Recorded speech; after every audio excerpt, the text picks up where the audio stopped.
साथियों, आप सभी का अभिवादन। मैं अपने इन करोड़ों देशवासियों को पहचानने का दावा करता हूँ।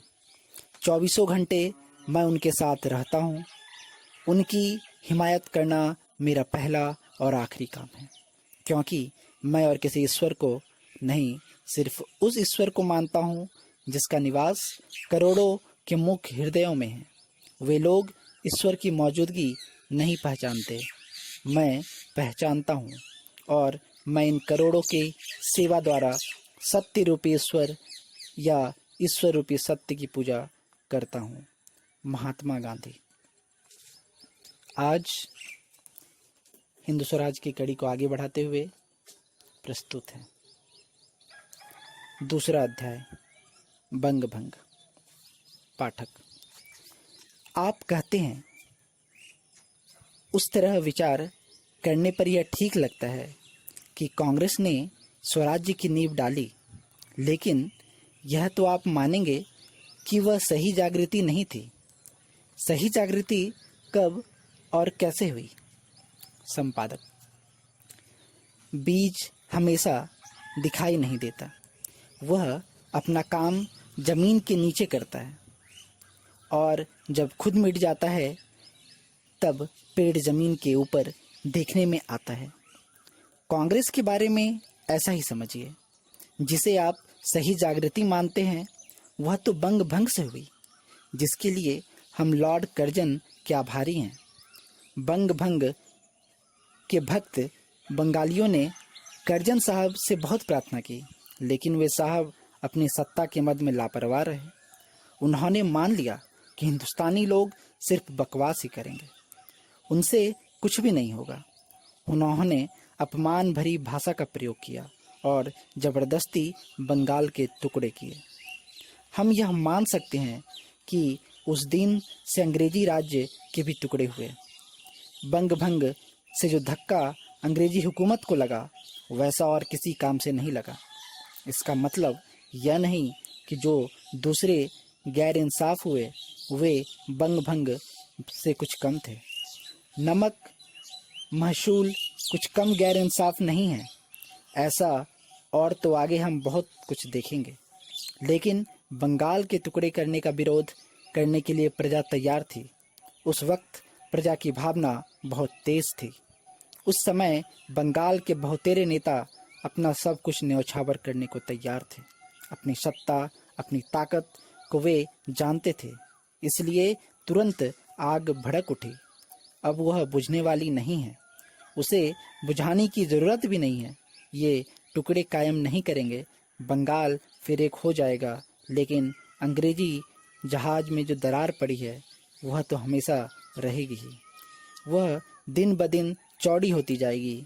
जागा हुआ हिंद फिर सो जाए, वह नामुमकिन है। बंग भंग को रद्द करने की मांग स्वराज की मांग के बराबर है। बंगाल के नेता यह बात खूब जानते हैं। अंग्रेजी हुकूमत भी यह बात समझती है, इसलिए टुकड़े रद्द नहीं हुए। ज्यों त्यों दिन बीतते जाते हैं, ज्यों त्यों प्रजा तैयार होती जाती है। प्रजा एक दिन में नहीं बनती, उसे बनने में कई बरस लग जाते हैं। पाठक। बंग भंग के नतीजे आपने क्या देखे? संपादक। आज तक हम मानते आए हैं कि बादशाह से अर्ज करना चाहिए, और वैसा करने पर भी दाद ना मिले तो दुख सहन करना चाहिए। अलबत्ता अर्ज तो करते ही रहना चाहिए। बंगाल के टुकड़े होने के बाद लोगों ने देखा कि हमारी अर्ज के पीछे कुछ ताकत चाहिए। लोगों में कष्ट सहन करने की शक्ति चाहिए। यह नया जोश टुकड़े होने का अहम नतीजा माना जाएगा। यह जोश अखबार के लेखों में दिखाई दिया। लेख कड़े होने लगे। जो बात से लोग डरते हुए या चोरी चुपके करते थे, वह खुल्लम खुल्ला होने लगी, लिखी जाने लगी। स्वदेशी का आंदोलन चला। अंग्रेजों को देखकर छोटे बड़े सब भागते थे, अब नहीं डरते। मार पीट से नहीं डरते, जेलों के सराखों से नहीं डरते। और हिंद के पुत्र रत्न आज देश निकाला भुगतते हुए विदेशों में विराजमान है। यह चीज उस अर्ज से अलग है। यूं लोगों में खलबली मच रही है। बंगाल की हवा उत्तर में पंजाब तक और दक्षिण में मद्रास इलाके में कन्याकुमारी तक पहुंच गई है। पाठक, उसके अलावा और कोई जानने लायक नतीजा आपको सूझता है? संपादक, बंग भंग से जैसे अंग्रेजी जहाज में दरार पड़ी है, वैसे ही हम में भी दरार फूट पड़ी है। बड़ी घटनाओं के परिणाम भी यह बड़े ही होते हैं। हमारे नेताओं में दो दल हो गए, एक मॉडरेट और दूसरा एक्सट्रीमिस्ट। उनको हम धीमे और उतावले कह सकते हैं। नरम दल और गरम दल शब्द भी चलते हैं। कोई मॉडरेट को डरपोक पक्ष और एक्सट्रीमिस्ट को हिम्मत वाला पक्ष भी कहते हैं। सब अपने अपने ख्याल के मुताबिक इन दो शब्दों का अर्थ करते हैं। यह सच है कि ये जो दल हुए हैं उनके बीच जहर भी पैदा हुआ है। एक दल दूसरे का भरोसा नहीं करता, दोनों एक दूसरे का ताना मारते हैं। सूरत कांग्रेस के समय करीब करीब मारपीट भी हो गई। ये जो दल हुए हैं वह देश के लिए अच्छी निशानी नहीं है, ऐसा मुझे तो लगता है।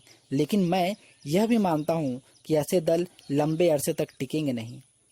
इस तरह कब तक ये दल रहेंगे, यह तो नेताओं पर आधार रखता है। तीसरा अध्याय, अशांति और असंतोष। पाठक, तो आपने बंग भंग को जागृति का कारण माना।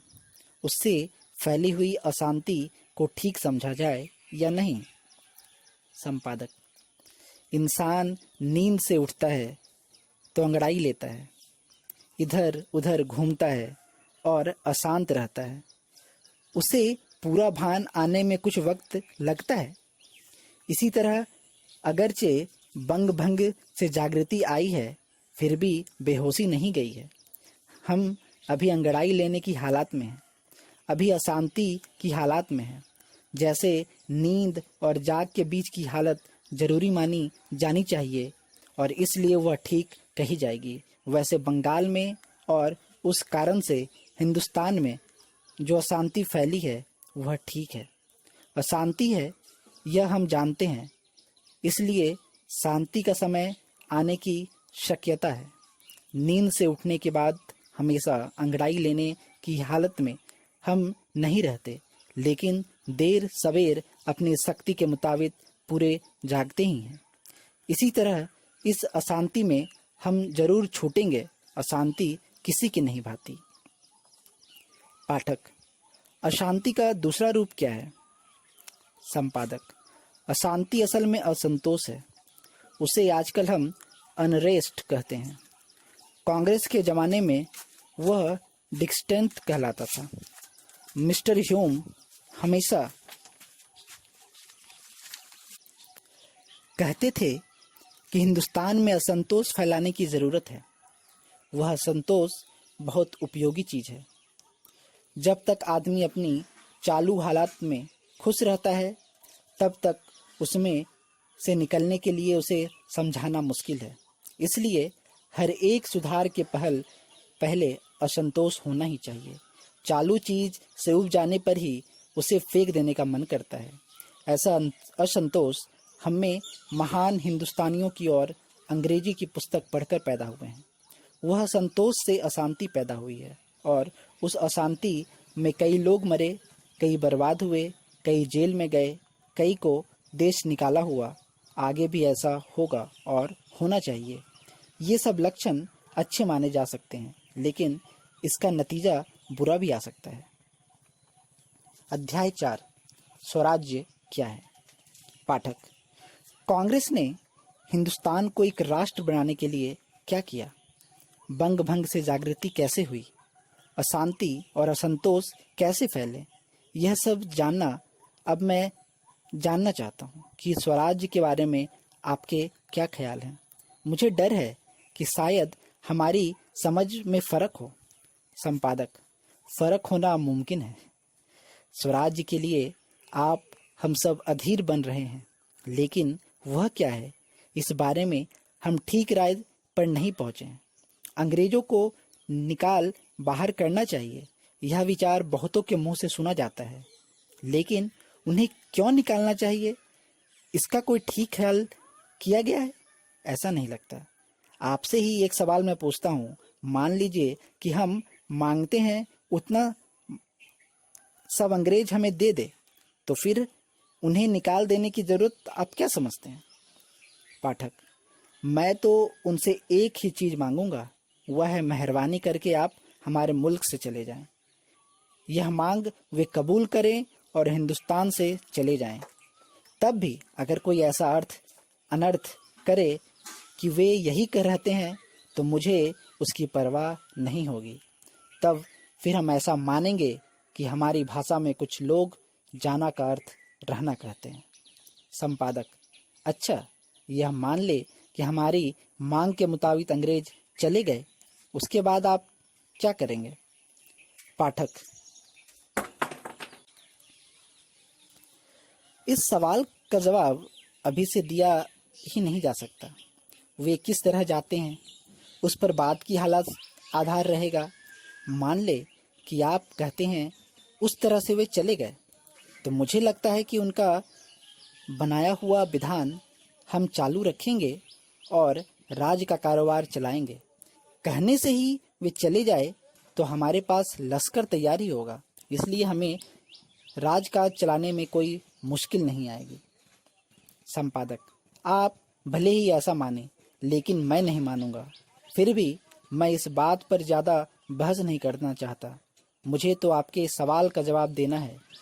वह जवाब मैं आपसे ही कुछ सवाल करके अच्छी तरह दे सकता हूँ, इसलिए कुछ सवाल आपसे करता हूँ। हम अंग्रेज़ों को क्यों निकाल देना चाहते हैं? पाठक: इसलिए कि उनके राज कारोबार से देश कंगाल होता जा रहा है। वे हर साल देश से धन ले जाते हैं। वे अपनी ही चमड़ी के लोगों के बड़े ओहदे देते हैं, हमें सिर्फ गुलामी में रखते हैं, हमारे साथ बेअदबी से बर्ताव करते हैं और हमारी जरा भी परवाह नहीं करते। संपादक: अगर वे धन बाहर ना ले जाएं, नम्र बन जाए और हमें बड़े ओहदे दें, तो उनके रहने में आपको कुछ हर्ज है? पाठक: यह सवाल ही बेकार है। बाघ अपना रूप पलट दे और उसकी भाई बंदी से कोई नुकसान है, ऐसा सवाल आपने पूछा, यह सिर्फ वक्त बर्बाद करने के खातिर ही है। अगर बाघ अपना स्वभाव बदल सके तो अंग्रेज लोग अपनी आदत छोड़ सकते हैं।